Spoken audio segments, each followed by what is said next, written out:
Hello, and welcome back to another episode of The Empowered Resilient Woman, a podcast that supports all women on the journey to becoming their most resilient self in life and in business. I'm your host, Kimberly Smith, coming live to you from my new apartment. It's a Monday, and I'm feeling like I'm getting a little bit more settled, which is great. And I'm specifically recording this episode, and I've timed it. So I'm actually releasing 2 episodes back to back in back-to-back weeks, which isn't typical for me.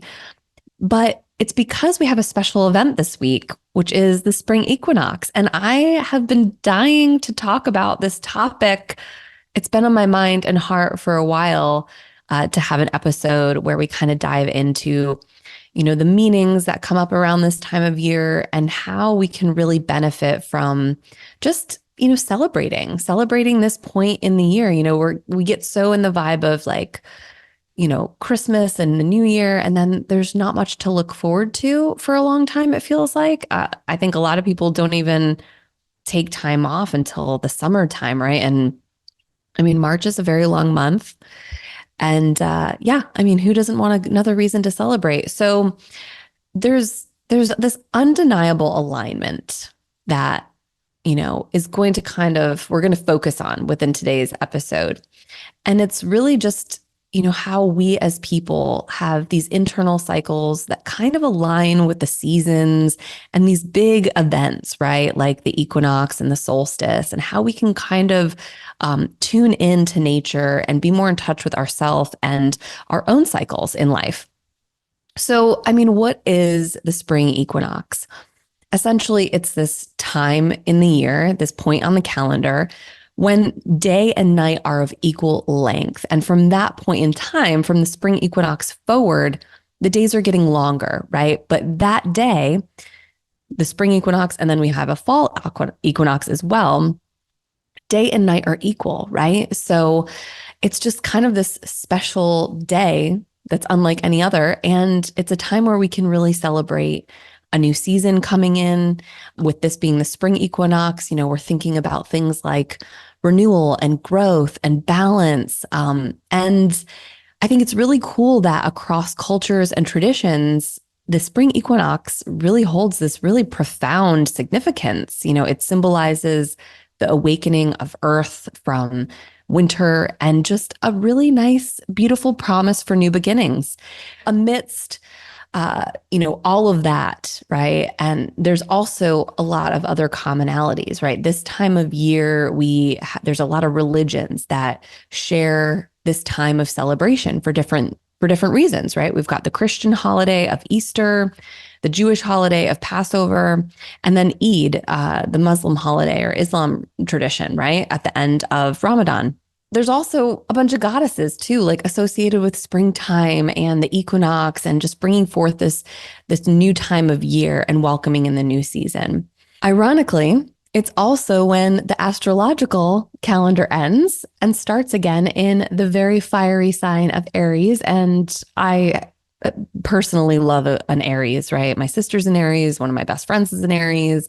I have a lot of Aries people in my life, and my ex-husband was an Aries. But it's just, everything's starting over, right? The astrological calendar, springtime, you've got all of these religious holidays.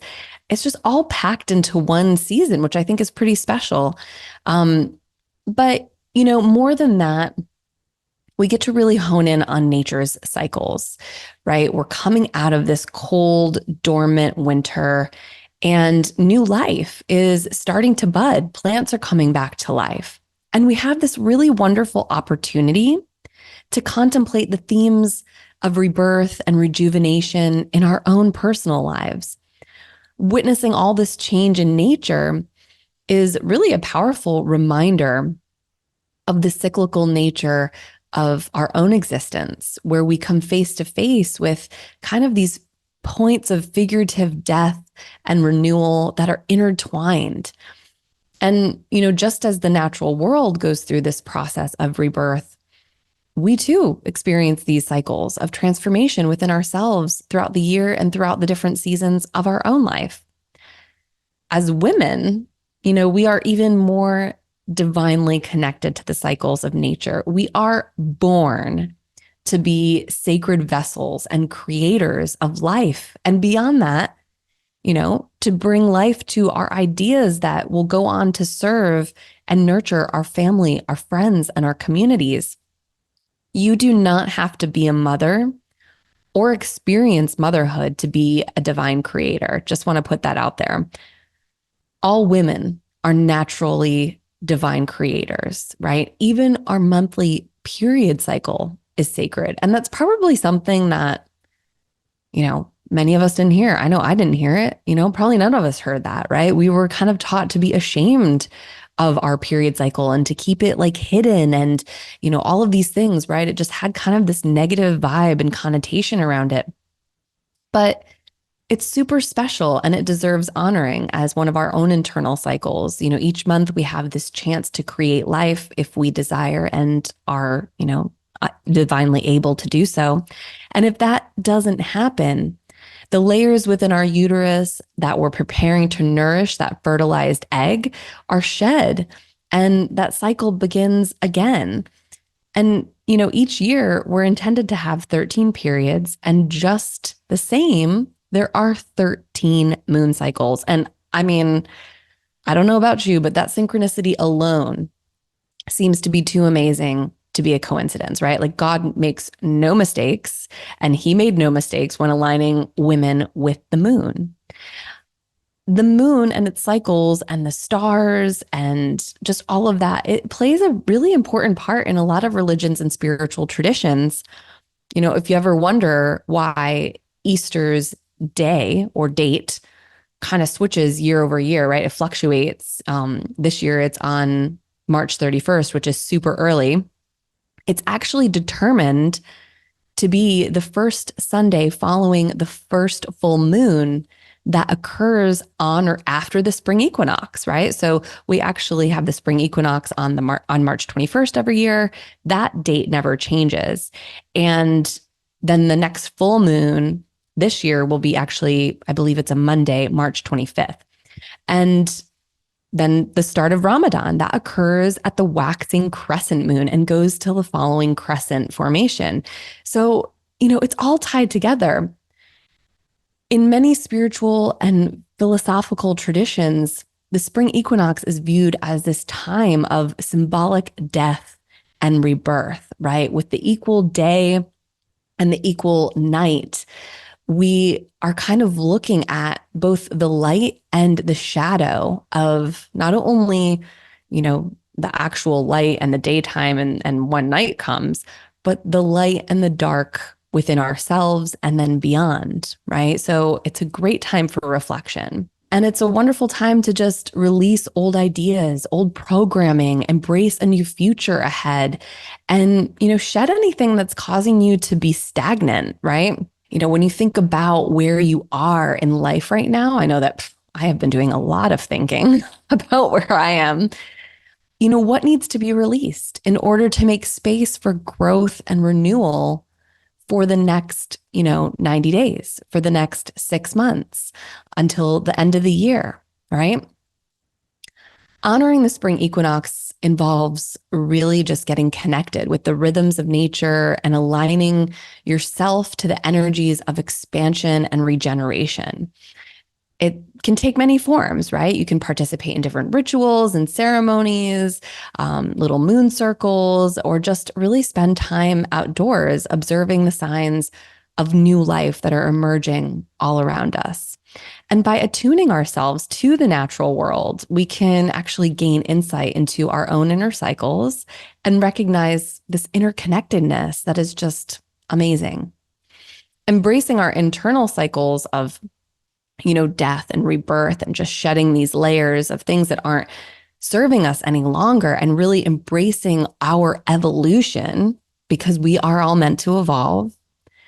It really requires courage and resilience to face the parts of us that, just are ready to be released. We know they're not serving us. They're not bringing any good into our lives, and we can't hold on to them any longer, right? In order to get to that next phase of meeting our future self, we've got to let something go because we can't carry it all.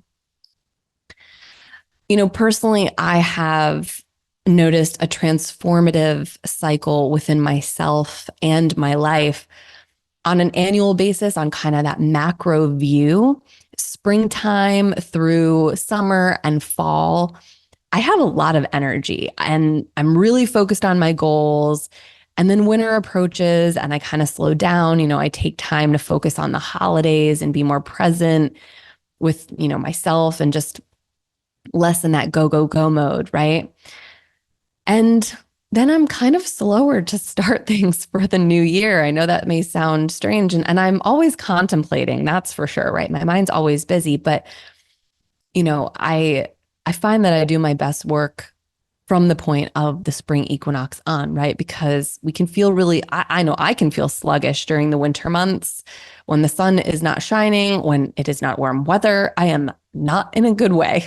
So, um, that's a definite cycle that I've noticed within myself. And on a monthly basis, I've really attuned myself to my menstruation cycle. As I moved into my 30s and now late 30s, I really had to become more curious about my hormones, how they were impacting my body, how that all connected to stress and cortisol and the bigger picture.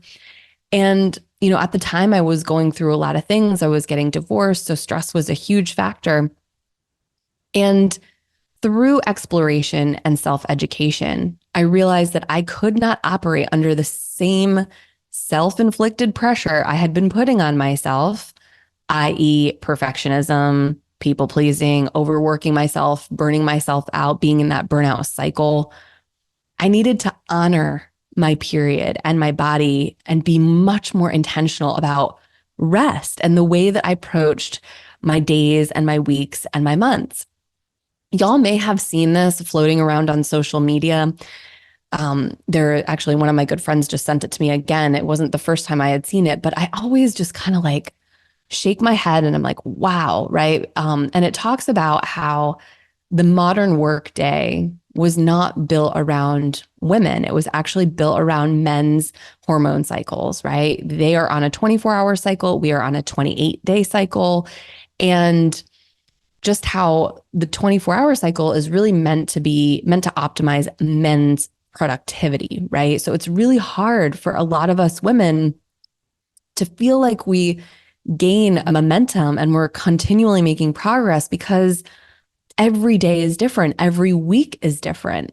And that definitely takes a lot of just getting used to, right? And because we were never taught this, right? So it's such a foreign concept to think about how you can work with your body and your period to really, just have an easier time, right? That's what it's all about. It's been honestly so beneficial for me to I've always tracked my period, but for me to really pay attention, right? And then track what phase I'm in and to really work with my period. It has absolutely optimized my productivity and allowed me to get comfortable with resting.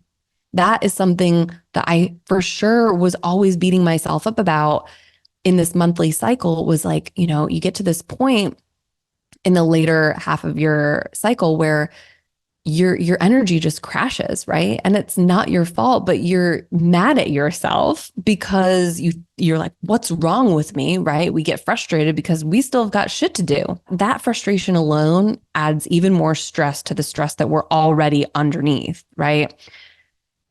So following your cycle, embracing that, at least for me, it helped me give myself permission to rest when scientifically my body was asking for rest, right? Like I couldn't argue with science. So, that's been one of the biggest lessons there.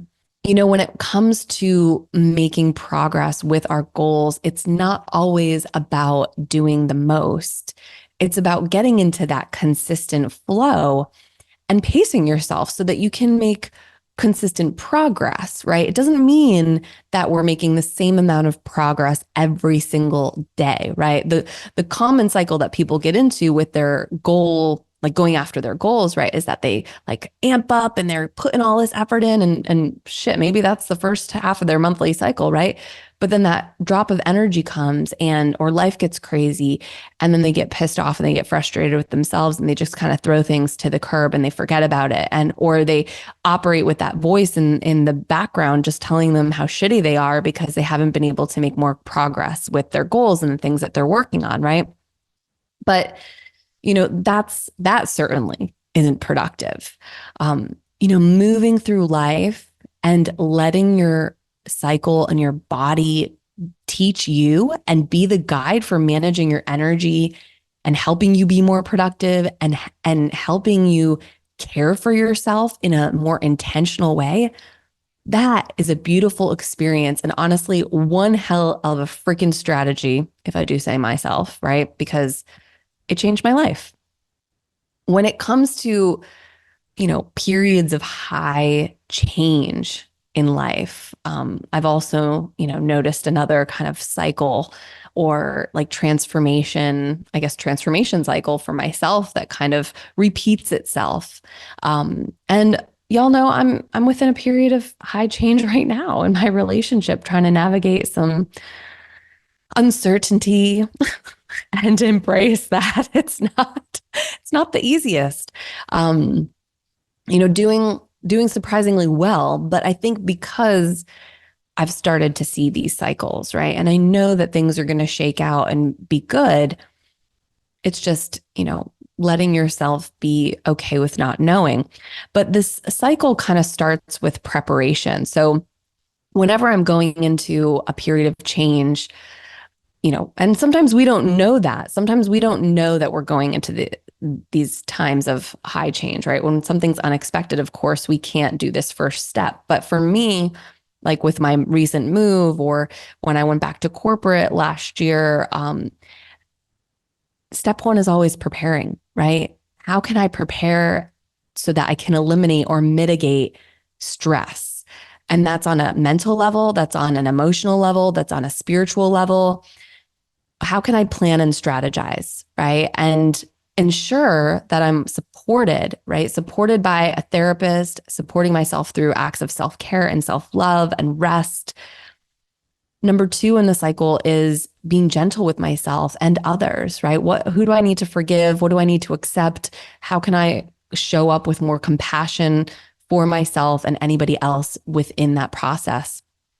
And showing up and being gentle with myself usually involves scheduling in a lot of self-care. We need way more self-care and downtime and rest than we really allow ourselves and give ourselves permission for. And even today, I scheduled myself a damn massage. I can't fucking wait. It's going to be great. I'm like, I need this so bad, and I've waited far too long for it. Step three for me in this cycle of transformation is remembering my values, coming back to that self-inventory. These are fundamental things, right? You always have to be asking yourself, is this working for me any longer? What needs to stay? What needs to go? And when you think about your values and remember them, right, you're going to naturally see like, what's aligning and what's not, right? Which is step number 4, tapping back into and realigning my vision. Do I still want the things that I wanted 90 days ago? Maybe not. And that's okay. Our vision is ever evolving, just like we are. You aren't just, well, you know what? I said I wanted this job, or I said I wanted to be in this, yes, there's something to be said for commitment and whatever, but sometimes those things shift. So don't resist it, right? Step 5 is rest, right? Because by this point, I've prepared. I've gone in, I've accepted, I'm doing all this emotional work, and I'm looking at my values and my vision, right? And I'm probably mentally and emotionally exhausted. So I need to continue to rest as I'm going through this process of transformation. And then step 6 in this is progressively coming back up to speed, right? Not just like flipping a switch and being like, all right, let's go. You've had enough downtime and you got to get back out there, right? Like, no, that is not the vibe that we are working with ourselves. So Be patient. Allow yourself to gently come back up to where you were, right? Regardless of whether you've switched jobs or, relocated or what it is, right? It always shakes our foundation. It always we're establishing a new reality and a new routine, which is just clunky in the beginning, right? Let things just fall into place the way they're meant to. Amidst these times of change, right? Or just even throughout the month with our monthly cycles, grounding, we need to be grounded. We need to feel supported. And I think that's something that we women don't get enough of. We're so busy supporting everybody else that, it wasn't very long ago that I actually had a mini toddler breakdown. And I shared with somebody really close with me that I needed more support, right? And that was kind of like where I was like, okay, you need to make an appointment with your therapist, right? You need to talk to your girlfriends more. I'm in the process of looking for a coach for myself. So that's exciting. But it was this moment where I was like, man, I have been supporting so many other people. I need some words of encouragement. I need some of that same love, right? And honestly, my friends have been great. They have been reaching out, supporting me, and been wonderful. This was like a few months ago that I had my toddler breakdown, before I made the big decision and leap to kind of get into a new environment. Being out in nature, right? Connecting to nature is a wonderful way that we can just kind of tap into our own cycles and then ground at this time of year. And what better way to celebrate the spring equinox than to get outdoors and to cultivate a deeper connection with the natural world? So if you're looking for suggestions, spend time outside, go for a hike, go for a walk, have a picnic, right? Observe and find gratitude for nature. There's a really lovely meditation strategy, which really is just, examining, different leaves and bark and flowers and shells and stones and other natural formations and noticing the patterns that are within those things, right? We always see these repeating patterns. I think it's called fractals is what it's called, like the actual name of these repeating patterns in nature and different natural formations. And just by kind of looking at it and taking your time and maybe just exploring those textures or, whatever, maybe taking some of those things to make a craft, it can really help you feel grounded, help you feel calm, connected, right? We're not looking for stress level crafting here. We're looking for something easy, right? Go get some wildflowers and, bring them inside and put them in a little vase in your bathroom or something like that to bring yourself joy. Spring cleaning, now's the time, right? It is the absolute best time to clean and to clear the energy of your home and your office. I mean, every month, right? I find that a monthly cycle of cleaning is great, but especially now, open the windows, get the fresh air, pump up the tunes, clean up the dust that's been, sitting there since winter. No judgment. I mean, if I didn't just move into a new place, you'd better believe that there would be a thick layer of dust in some of my corners. But that just like boosts our energy, right? Cleaning things up and getting things right. Or, also decorating for this time of year. Make a spring wreath or make some other seasonal decorations to welcome this new season. As we honor the spring equinox and celebrate the arrival of spring, I hope that you will take this opportunity to really connect with the cycles and the rhythms of nature and within your own mind and body and spirit. This is a prime time for cleansing and preparing and releasing what no longer serves us, and so that we can really embrace the transformational power of our own figurative rebirth, right? That we go through every single year. It's a perfect time to wipe the slate clean, to start new with some inspiring goals and desires that will fuel you for the rest of the year. And in doing so, we can align ourselves with the energy of renewal and step into this next phase of our journey with that much more clarity and purpose and a sense of profound gratitude for the gift of life, right? We get to get up every single day and live life. And I know that the weight of that is heavy sometimes. Trust me, I feel it. I fucking feel it. We can lean into that negativity, right? Or we can feel the feelings and we can find a better perspective. I choose the latter. If you want to read up on the spring equinox, there is some additional information and some incredible journal prompts for this time of year on my website under the blog. So encompasscoachingservices.com, click on the blog in the corner. I will also link that in the show notes. And that's really it. I hope that you have a wonderful week ahead, a couple weeks ahead. I hope that you allow yourself to celebrate the beginning of spring, whether that's with some type of seasonal celebration or religious celebration. I'm wishing you the best from my heart. And thanks for listening. If you enjoyed this episode, be sure to take a screenshot, share it to social media, tag me, and share it with a friend too. If you think they'd enjoy it, send it, and just know that I appreciate it so, so much. Keep shining, and I will chat with you again soon. Alrighty, bye.